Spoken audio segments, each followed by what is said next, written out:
Hi friends, ఈరోజు 7th August రంగుల రత్నం serial ఎపిసోడ్లో ట్విస్ట్లు అయితే మామూలుగా లేవు. ఇంకా లేట్ చేయకుండా సీరియల్ రివ్యూలకు అయితే వెళ్ళిపోవచ్చు. ఇంకా రామ్ సీతల్ జంటలు తొందరలోనే కలవాలని మీరైతే కోరుకున్నట్లయితే మన వీడియోని లైక్ చేసి హైప్ కూడా చేసేసేయండి. అండ్ సీరియల్ స్టార్టింగ్లోనే రామ్ ఇంకా కౌసల్యని కాపాడేసరికి ఇంకా అక్కడికైతే దశరథ మందాకిని సూరి కూడా ఇంకా వస్తూ ఉంటారు. ఇంకా వచ్చేసరికి ఇంకా సూరి అయితే అక్కడే ఉన్న రామ్ చూసావా బావా, వాడై కూడా గుడికైతే వచ్చాడు. కాంట్రాక్ట్ అయితే కొట్టేశాడు కదా, అందుకనే దేవుడికి మొక్కు తీర్చుకుందామని వచ్చుంటాడు. సర్లేరా, వాడెందుకు వచ్చాడు, మనకెందుకు, మన పనేదో మనం చూసుకుందాం అని దశరథ్ అనేసరికి ఇంకా అక్కడున్న రామ్ అయితే పలకరిద్దామని చెప్పేసి వస్తూ ఉంటాడు. సార్ నమస్తే, మీరు కూడా గుడికి వచ్చారా అని అడుగుతుండేసరికి గుడికే వచ్చాం, కానీ సినిమాకి వచ్చాం అనుకుంటున్నావా అని సూర్య అనేసరికి ఇంకా అక్కడున్న రామ్ అయితే మీరు ఎందుకు వచ్చారో గుడికే వచ్చారని మీ వెటకారమే చెప్తుందిలేండి. ఆయన పైకి ఒక మాటలు లోపల ఒక మాటలు, ఎలాగో నువ్వు కాంట్రాక్ట్ని కొట్టేశావు కదా అనేసరికి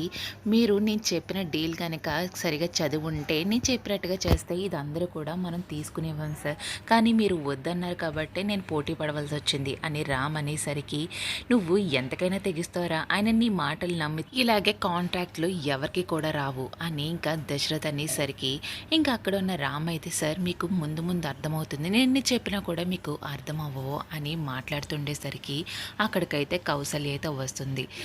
ఏంటండి ఈ అబ్బాయి మీకు తెలుసా, ఈ అబ్బాయి అయితే చాలా మంచి అబ్బాయి అని అంటుండేసరికి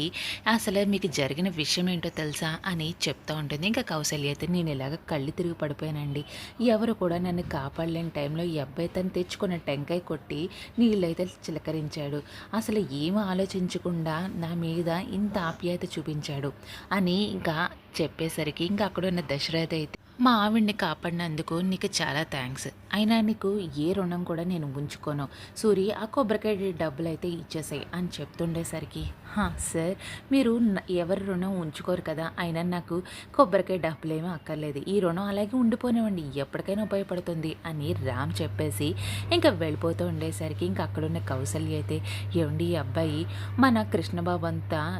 వయసు అయితే ఉంటుంది కదా, వాడు ఇలాగే ఉండేవాడు, ఆయన ఈ అబ్బాయి చాలా మంచి అతనండి అని చెప్తుండేసరికి ఆయన ఎవరి మంచితనం ఎలా ఉంటుంది, ఆయన మొహాల్లో మంచితనం పొలుముకుంటే అది మంచితనం అవదు కౌశల్య, నువ్వు ప్రతి ఒక్కరిని నమ్మేస్తూ ఉంటావు, ఆయన ఎవరిని ఎలా చూడాలో అలాగే చూడాలి, ఎవరిని ఎక్కువ నమ్మకూడదు, వాడు అలాంటి వాడే కౌశల్య, నీకు ఇవన్నీ చెప్పివి కాదు, నీకే అర్థమవుతుంది, సర్లే కానీ లోపల అన్నదాన కార్యక్రమాలు ఎంతవరకు వచ్చాయి అని అడుగుతుండేసరికి అయిపోయండి, నేను కూడా అక్కడికి వెళ్తున్నాను అని చెప్పేసి ఇంకా అందరూ కూడా అన్నదానానికి అయితే వెళ్తూ ఉంటాడు. మరో పక్క రాణి తాతయ్య ఇంకా రామ్ గురించి ఎదురు చూస్తుండేసరికి వరి ఇంత లేట్ అయిందేంట్రా అని ఇంకా రాణి అడుగుతుండేసరికి అది లేదమ్మా, నాకు తెలిసిన వాళ్ళు బయట ఉంటే మాట్లాడుతున్నాను అందుకే లేట్ అయింది, సర్లే రామ్ పూజకి లేట్ అవుతుంది లోపలికి రానా అని ఇంకా రామ్ తీసుకెళ్ళి ఇంకా పూజలో కూర్చోబెడతా ఉంటారు.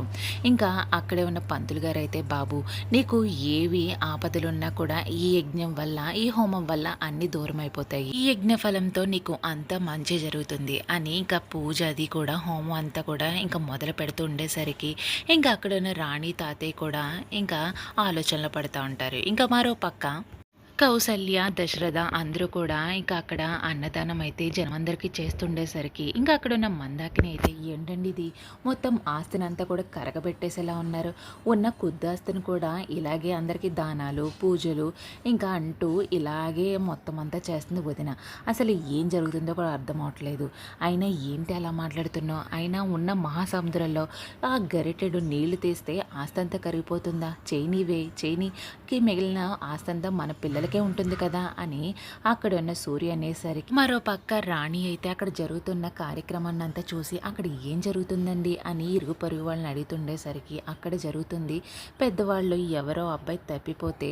అక్కడ ప్రతి సంవత్సరం అక్కడ అన్నదానం జరుగుతుందమ్మా, వాళ్ళ అబ్బాయి తప్పిపోయిన బాధ వల్ల ప్రతి సంవత్సరం వాళ్ళు ఇక్కడ హోమాలు వ్రతాలు అన్నదానాలు చేస్తూ ఉంటారు, పాపం అబ్బాయి దొరికిందే లేదు అని చెప్పి అంటుండేసరికి ఇంకా అటువైపుకి అయితే వెళ్తూ ఇంకా చూస్తూ ఉంటుంది ఇంకా రాణి అయితే. ఇంకా వెళ్తుండేసరికి ఇంకా తాతయ్య పిలిచేసరికి ఇంకా వెనక్కి అయితే వచ్చేస్తుంటుంది. మరో పక్క మానస ఇంకా సీతనైతే గుడికి తీసుకొస్తుంటుంది. ఇంకా గుడికి వచ్చేసరికి సీత అయితే పౌట కొంగు ఇంకా తల మీద వేసుకునేసరికి అదేంటి జానకి అలా వేసుకుంటున్నావేంటి అని అడుగుతుంటుంది ఇంకా మానస అయితే. ఏం లేదండి, కొంచెం ఎండగా అయితే ఉంది కదా. అవును కదా, నేను మర్చిపోయాను, డాక్టర్ నయ్య నుండి నీకే చెప్పాల్సింది పోయి నేనే నిన్ను అడుగుతున్నాను అని అంటుండేసరికి ఇంకిద్దరు కూడా లోపలికైతే వెళ్తూ ఉంటారు. దేవుడా, నన్ను ఎవరు చూడకుండా, మా వాళ్ళు ఎవరు చూడకుండా చూడు తండ్రి. నేనైతే చనిపోయానని అందరిని నమ్మించాను, కానీ నన్ను ఎవరైనా చూస్తే చాలా ఇబ్బంది అవుతుంది అని ఇంకా మనసులో అనుకుంటుండేసరికి ఇంకా లోపలికి వెళ్తూ ఉంటుంది. ఇంకా అక్కడ ఉన్న రామ్ అయితే పూజ చేస్తుండేసరికి ఒక్కసారి చేయడం ఆగిపోతూ ఉంటాడు. ఏవేంద్ర రామ్, పూజ చేయడం ఎందుకు ఆపేశాం, ఏవేంద్ర నాన్న అని తాతయ్య రాణి అందరూ అడుగుతుండేసరికి ఏం లేదమ్మా, నాకెందుకో నా మనసుకి బలంగా అనిపిస్తుంది సీత ఇక్కడే ఉందని, సీత ఇక్కడ ఖచ్చితంగా ఉందమ్మా అని చెప్పేసరికి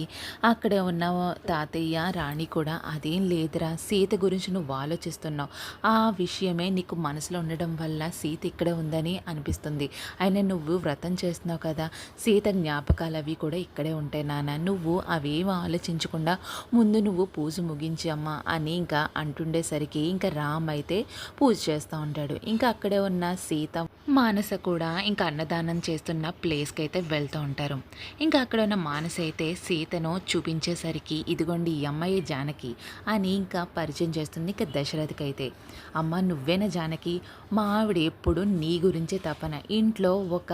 20-30 సార్లు నీ పేరే తలుచుకుంటుంది, నా తప్పిపోయిన కొడుకు ఎంత తలుచుకుంటుందో నిన్ను కూడా అలాగే తలుచుకుంటుందమ్మా. మానస్ ఇంకా జానకిని చూపించేసరికి ఇంకా అక్కడ ఉన్న మందాకని సూరి కూడా చూసి ఈ అమ్మాయిన జానకి చెప్తూ ఉంటుంది, వదిన దీనికి ఏదో రోగం ఏదో ఉందంట, దాని గురించి కూడా డబ్బులు కూడా తగలేస్తుంది, ఏమో ఎలా చేస్తుందో ఏంటో అని మందాకని అనేసరికి ఇంకా అక్కడ ఉన్న సూరి అయితే ఇంకా మందాకని నోరు ముంచేస్తూ ఉంటాడు. మరో పక్క డీపీని ఇంటికి తీసుకొస్తారు శశి బాలు అయితే. ఇంకా తీసుకొచ్చేసరికి డాడీ వాటర్ తాగుతారా అని చెప్పి వాటరు ఇంకా టిఫిన్ కూడా ఇంకా రంగయ్య చేత ఇప్పిస్తూ ఉంటారు. అదేంటి ఇంట్లో ఎవరు లేరేంటి అని ఇంకా అక్కడ ఉన్న గంటైన అడిగేసరికి ఇంట్లో వాళ్ళందరూ కూడా గుడికి వెళ్ళారమ్మా, రాంబాబు గారికి ఏవో పూజలు అయ్యో చేస్తున్నారంట, ఆయనకి గండాలు గొడవలు ఏవో జరుగుతున్నాయంట కదా, ఆయన పేరు మీద ఏదో పూజ చేస్తున్నారంట, అందరూ కూడా గుడికి వెళ్ళారు అని విషయం చెప్పేసరికి ఇంకా అక్కడ ఉన్న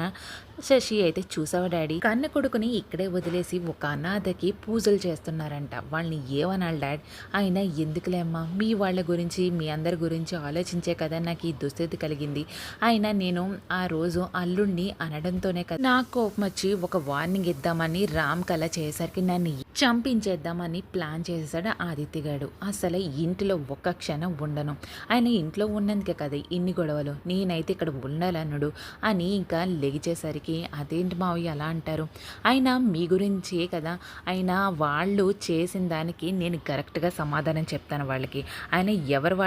వాళ్ళు మిమ్మల్ని కట్టేసి అలా చెట్టు కట్టేసి ఇది చేయడం ఏంటి, నేను అడుగుతాను కదా, నువ్వేం అడుగుతావు అల్లుడు, ఆయన ఆదిత్య బలం ముందు నీ బలం అసలు సరిపో, నీ కన్నా చిన్నవాడైతే కానీ అవ్వచ్చు, కానీ నీకన్నా ఎక్కువ బలం ఎక్కువ సామర్థ్యం ఉంది అతనికి, ఆదిత్యని తక్కువ అంచనా వేయకు బాలు అని ఇంకా అంటుండేసరికి